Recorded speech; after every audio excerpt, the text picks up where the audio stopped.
Choose your layout. This is the layout of the home screen. In other words, the first thing people will see once they click on your app icon on their phones and they open the application. And you are going to pick the button layout of the home screen.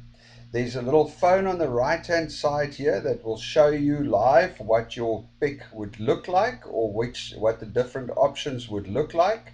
You can also look at it. There's a small phone, a big iPhone, Android, and HTML5. So it gives you all the options so you can see what it would look like on the different phones.